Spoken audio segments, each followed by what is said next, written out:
ओम नमः शिवाय, ओम नमः शिवाय, ओम नमः शिवाय, ओम नमः शिवाय, ओम नमो भगवते वासुदेवाय, ओम देवकी सुत गोविंद वासुदेव जगतपति देहि तनियम कृष्ण त्वाम अहम शरणम गतः। ओम नमः शिवाय, ओम नमः शिवाय, ओम नमः शिवाय।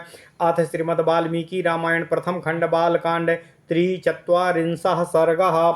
ओम नमः शिवाय, ओम नमः शिवाय। भगीरथ की तपस्या से संतुष्ट हुए भगवान शंकर का गंगा को अपने सिर पर धारण करके बिंदी सरोवर में छोड़ना बिंदु सरोवर में छोड़ना और उनका 7 धाराओं में विभक्त हो भगीरथ के साथ जाकर उनके पितरों का उद्धार करना। ओम नमः शिवाय, ओम नमः शिवाय, ओम नमः शिवाय। ओम नमो भगवते वासुदेवाय, ओम देवकी सुत गोविंद वासुदेव जगतपति देहि तनियम कृष्ण त्वाम अहम शरणम गतः।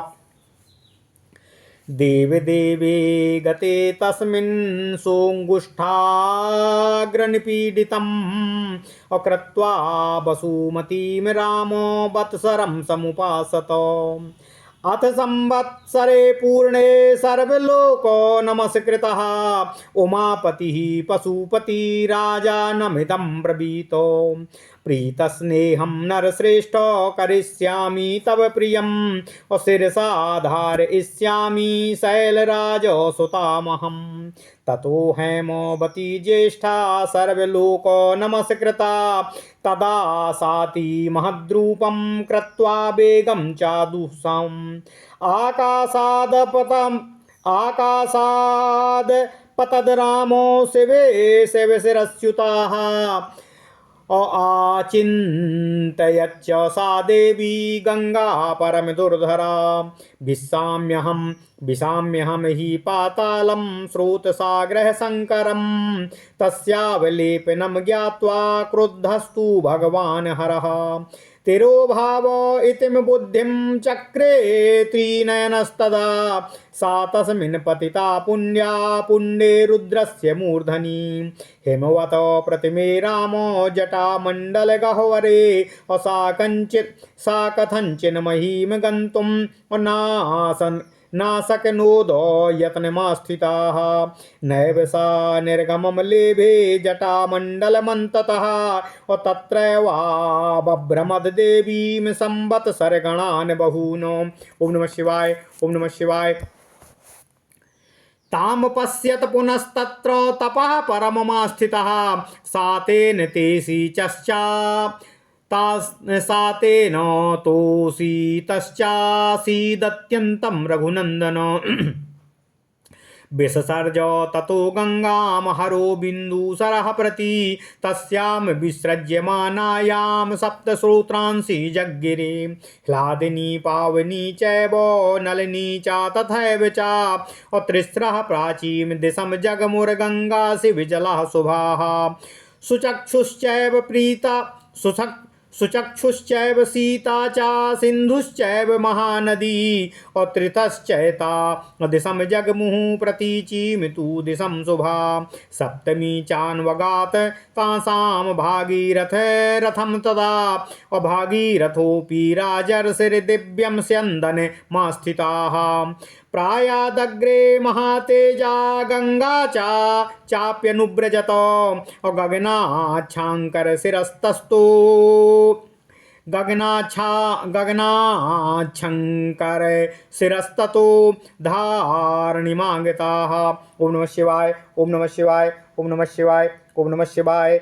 असर्पतो जलम तत्र तीव्र शब्द पुरस्कृतम् अमस्य कच्छप संघश्च सिंसुमार्गणस्तथा पतद्भिः पतितैश्चैव व्यरोचत वसुन्धरा ततो देवर्षि गन्धर्वा यक्षसिद्धगणास्तथा व्यालोकयन्त ते तत्र गगनादगां गतां तदा व्यालोकयन्त ते तत्र गगनादगां तदा व्यलोकयन्त ते तत्र गगनादगां गतां तदा विमानैर्नगराकार्यैर्हैर्गजवरैस्तथा।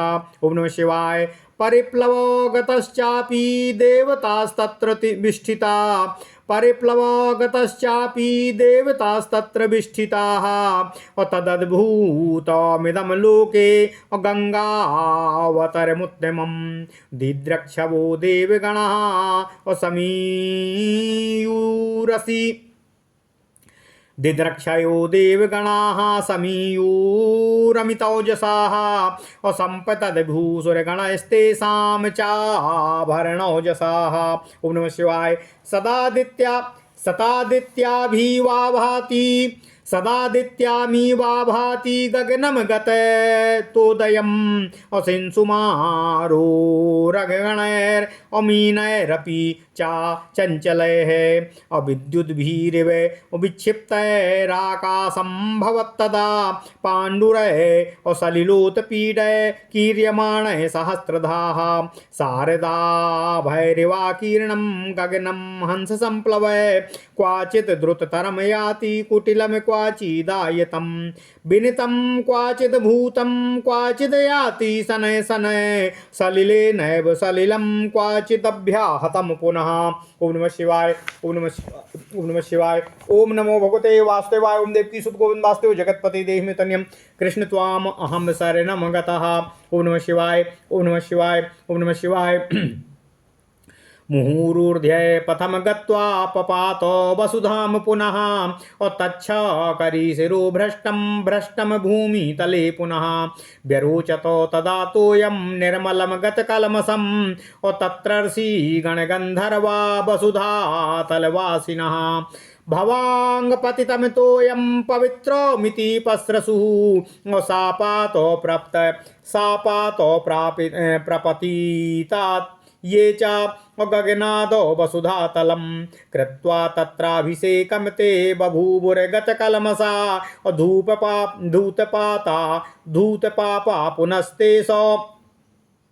धूतपापा पुनस्तेनो तो ये नाथ शुभान्विताः पुनराकाशमाविश्य स्वान् प्रपिते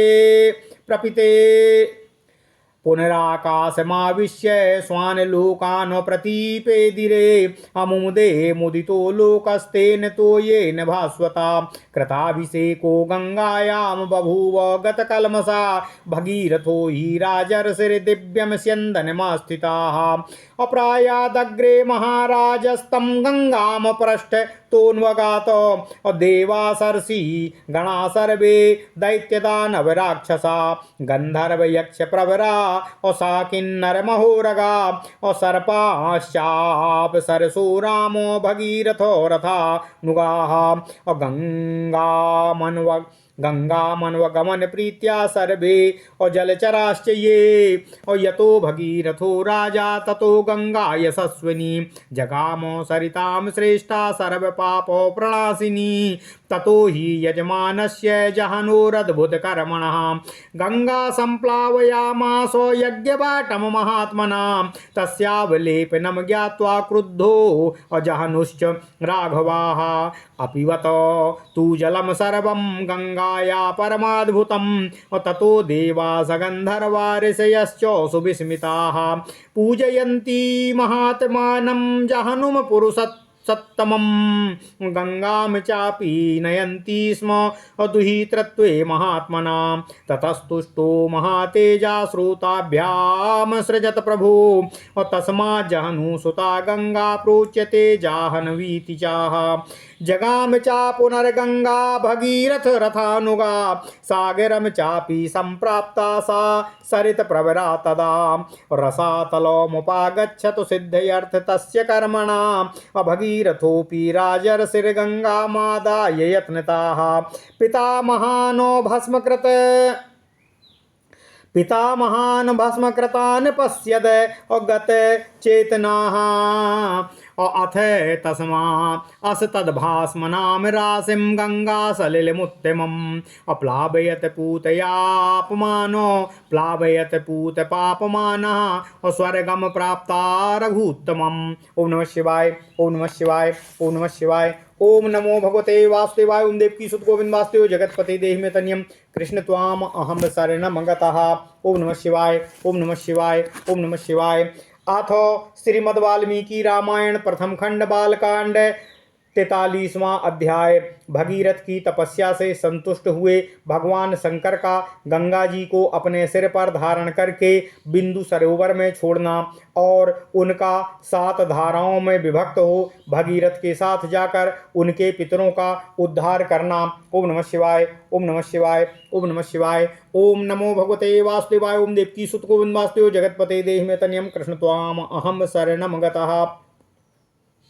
नारद जी कहते हैं, हे ऋषि सनत कुमारों, भगवान श्री राम के निवेदन पर विश्वामित्र जी उनसे कथा सुनाते हुए कहते हैं, हे श्री राम, देवाधिदेव ब्रह्मा जी के चले जाने पर राजा भगीरथ पृथ्वी पर केवल अंगूठे के अग्रभाग को टिकाए हुए खड़े हो 1 वर्ष तक भगवान शंकर की उपासना में लगे रहे। वर्ष पूरा होने पर सर्वलोक वंदित उमा वल्लभ भगवान पशुपति ने प्रकट होकर राजा से इस प्रकार कहा, हे नरश्रेष्ठ भगीरथ, मैं तुम पर बहुत प्रसन्न हूँ। तुम्हारा प्रिय कार्य मैं अवश्य ही पूर्ण करूँगा। मैं गिरिराज कुमारी गंगा देवी को अपने मस्तक पर धारण करूँगा। हे श्री राम, विश्वामित्र जी कहते हैं, शंकर जी की स्वीकृति मिल जाने पर हिमालय की ज्येष्ठ पुत्री गंगा जी, जिनके चरणों से सारा संसार मस्तक झुकाता है, बहुत बड़ा रूप धारण करके अपने वेग को दुस्सह बनाकर आकाश से भगवान शंकर के शोभायमान मस्तक पर गिरीं। उस समय परम दुर्धर्ष गंगा देवी ने यह सोचा था कि मैं अपने प्रखर प्रवाह से साथ शंकर जी को भी पाताल में लेकर घुस जाऊंगी। उनके इस अहंकार को जानकर त्रिनेत्रधारी भगवान हर कुपित हो उठे और उन्होंने उस समय गंगा को अदृश्य कर देने का मन में विचार किया। पुण्य स्वरूपा गंगा भगवान रुद्र के पवित्र मस्तक पर गिरी। उनका वह मस्तक जटा मंडली की गुफा से सुशोभित हिमालय के समान जान पड़ता था। उस पर गिरकर विशेष प्रयत्न करने पर भी वह किसी तरह भी पृथ्वी पर नहीं जा सकी और उनके जटाओं से बाहर ही नहीं निकल पाईं। भगवान शिव के जटा जाल में उलझकर किनारे आकर भी गंगा देवी वहां से निकलने का मार्ग नहीं पा सकीं और बहुत वर्षों तक उन जटायु में भी भटकती रह गईं। हे रघुनंदन, विश्वामित्र जी कहते हैं, भगीरथ ने देखा कि गंगा जी भगवान शिव जी के जटामंडल में ही अदृश्य हो गई हैं, विलीन हो गई हैं। तब वे पुनः वहां भारी तपस्या करने को उद्यत हुए। उस तपस्या द्वारा उन्होंने भगवान शिव को पुनः संतुष्ट कर लिया। तब महादेव जी ने गंगा को बिंदु सरोवर में ले जाकर छोड़ दिया। वहां छूटते ही उनकी 7 धाराएं हो गईं। हिलादनी, पावनी और नलिनी, ये कल्याणमय जल से सुशोभित गंगा की 3 मंगलमयी धाराएं हुईं, पूर्व दिशा की ओर चली गईं। सुचक्षु, सीता और महानदी सिंधु, ये 3 धाराएं पश्चिम दिशा की ओर प्रवाहित हो गईं। उनकी अपेक्षा जो 7वीं धारा थी वह महाराज भगीरथ के रथ के पीछे पीछे उनके साथ चलने लगी। महातेजस्वी राजर्षि भगीरथ भी दिव्य रथ पर आरूढ़ हो उनके आगे आगे चले और गंगा जी भी उन्हीं के पथ का और रथ का अनुसरण करते हुए इस प्रकार वे आकाश से भगवान शंकर के मस्तक पर और वहां से इस पृथ्वी पर आईं। गंगा जी की यह जलराशि महान कलकल नाद के साथ तीव्र गति से प्रवाहित हुई। मत्स्य, कच्छप और सिंसुमार अर्थात सूंस झुंड के झुंड उसमें गिरने लगे। उन गिरे हुए जल जंतुओं से वसुंधरा की बड़ी ही शोभा हो रही थी। विश्वामित्र जी कहते हैं, हे श्री राम, तदनंतर देवता, ऋषि, गंधर्व, यक्ष और सिद्धगण नगर के समान आकार वाले विमानों, घोड़ों और गजराजों पर बैठकर आकाश से पृथ्वी पर आई हुई गंगा जी की शोभा को निहारने लगे और उसकी प्रशंसा करने लगे। देवता लोग आश्चर्यचकित होकर वहां खड़े थे। जगत में गंगावतरण के इस अद्भुत एवं उत्तम दृश्य को देखने की इच्छा से अमित तेजस्वी देवताओं का समूह भी वहां एकत्रित हो गया था। तीव्र गति से आते हुए देवताओं तथा उनके दिव्य आभूषणों के प्रकाश से वहां का मेघ रहित निर्मल आकाश इस तरह से प्रकाशित हो रहा था मानो उसमें सैकड़ों सूर्य एक साथ उदित हो गए हों। हे श्री राम, सिंसुमार, सर्प तथा चंचल मत्स्य समूहों के उछलने से गंगा जी की जल से ऊपर का आकाश ऐसा जान पड़ता था मानो वहां चंचल चपलाओं का प्रकाश सभी ओर व्याप्त हो रहा हो। वायु आदि से सहस्त्रों टुकड़ों में बटे हुए फैन आकाश में सब ओर फैल रहे थे मानो शरद ऋतु के श्वेत बादल अथवा हंस उड़ रहे हों। गंगा जी की वह धारा कहीं तेज, कहीं टेढ़ी और कहीं चौड़ी होकर बह रही थी, कहीं बिल्कुल नीचे की ओर गिरती तो कहीं ऊपर की ओर उठी हुई सी प्रतीत होती। कहीं समतल भूमि पर वह धीरे धीरे बहती और कहीं कहीं अपने जल से उसके जल के बारंबार टकराने लगती। ओम नमः शिवाय, ओम नमः शिवाय, ओम नमः शिवाय। भगवान श्री राम से विश्वामित्र जी कहते हैं, हे राम, गंगा का वह जल बार बार ऊंचे ऊंचे मार्ग पर उठता और पुनः नीची नीची भूमि पर गिरता। आकाश से भगवान शंकर के मस्तक पर तथा वहां से फिर पृथ्वी पर गिरा हुआ वह निर्मल गंगा जल एवं पवित्र गंगा जल उस समय बड़ी ही शोभा पा रहा था। उस समय भूतल निवासी ऋषि और गंधर्व यह सोचकर कि भगवान शंकर के मस्तक से गिरा हुआ यह जल बहुत ही पवित्र है, उसमें आचमन करने लगे। जो साप भ्रष्ट होकर आकाश से पृथ्वी पर आ गए थे वे गंगा के जल से स्नान करके निष्पाप हो गए और उस जल से पाप धुल जाने के कारण पुनः शुभ पुण्य से संयुक्त हो आकाश में पहुंचकर अपने अपने लोकों को पहुंच गए। इस प्रकाशमान जल से संपर्क से आनंदित हुए संपूर्ण जगत को सदा के लिए ही बहुत प्रसन्नता हुई। सब लोग गंगा में स्नान करके स्वयं को पापहीन बना लिए। हम पहले बता आए हैं कि राजर्षि भगीरथ दिव्य रथ पर आरूढ़ होकर गंगा जी के आगे आगे चल रहे थे और गंगा जी पीछे पीछे उनके मार्ग का अनुसरण करती हुई चल रही थीं। हे श्री राम, उस समय समस्त देवता, ऋषि, दैत्य, दानव, राक्षस, गंधर्व, यक्ष प्रवर, किन्नर, बड़े बड़े नाग, सर्प तथा अप्सराएं ये सब लोग बड़ी ही प्रसन्नता के साथ राजा भगीरथ के रथ के पीछे पीछे गंगा जी के साथ चल रहे थे। सब प्रकार के जल जंतु भी गंगा जी की उस जलराशि के साथ आनंद मग्न होकर चल रहे थे। जिस ओर राजा भगीरथ जाते उसी ओर समस्त पापों का नाश करने वाली सरिताओं में श्रेष्ठ यशस्विनी गंगा जी भी जा रही थीं। उस समय मार्ग में अद्भुत पराक्रमी महामना राजा जहनु यज्ञ कर रहे थे। गंगा जी अपने जल प्रवाह से उनके यज्ञ मंडप को बहा ले गईं। हे रघुनंदन, राजा जहनु इसे गंगा जी का गर्भ समझकर कुपित हो उठे। फिर तो उन्होंने गंगा जी के उस समस्त जल को ही पी लिया। वह संसार के लिए बड़ी ही अद्भुत बात हुई। तब देवता, गंधर्व तथा ऋषि अत्यंत विस्मित होकर पुरुष प्रवर महात्मा जहनु की स्तुति करने लगे। उन्होंने गंगा जी को उन महात्मा नरेश की कन्या बना दिया, अर्थात उन्हें यह विश्वास दिला दिया कि गंगा जी को प्रकट करके आप इनके पिता कहलाएंगे। इससे सामर्थ्यशाली महातेजस्वी जहनु बहुत प्रसन्न हुए और उन्होंने अपने कानों के छिद्रों से गंगा जी को पुनः प्रकट कर दिया। इसलिए गंगा जी जहनु की पुत्री अर्थात जाह्नवी कहलाती हैं। वहां से गंगा फिर भगीरथ के रथ का अनुसरण करती हुई पुनः आगे बढ़ी। उस समय सरिताओं में श्रेष्ठ जाह्नवी समुद्र तक जा पहुंची और राजा भगीरथ के पितरों के उद्धार स्वरूपी कार्य की सिद्धि के लिए रसातल में चली गईं। राजर्षि भगीरथ भी यत्नपूर्वक गंगा जी को साथ लेकर वहां गए। वह उन्होंने साप से भस्म हुए अपने पितामह सगर पुत्रों को अचेत सा होकर देखा। हे रघुकुल में श्रेष्ठ वीर रघुनंदन, इसके बाद गंगा जी उस उत्तम जल से सगर पुत्रों की उस भस्म राशि को आप्लावित कर डुबोकर सरिसा कर दिया और वे सभी राजकुमार निष्पाप होकर स्वर्ग को प्रस्थान कर गए। ओम नमः शिवाय। इति श्रीमद् रामायणे वाल्मीकिये आदि काव्ये बालकांडे त्रिचत्वारिंशः सर्गः। इस प्रकार श्री वाल्मीकि निर्मित अर्थ रामायण आदि काव्य के बालकांड में 43वां सर्ग पूर्ण हुआ। ओम नमः शिवाय। ओम नमः शिवाय। ओम नमः शिवाय। ओम नमो भगवते वासुदेवाय। ओम देवकी सुत गोविंद वासुदेव जगतपति देहि में तनियम कृष्ण त्वाम अहम शरणम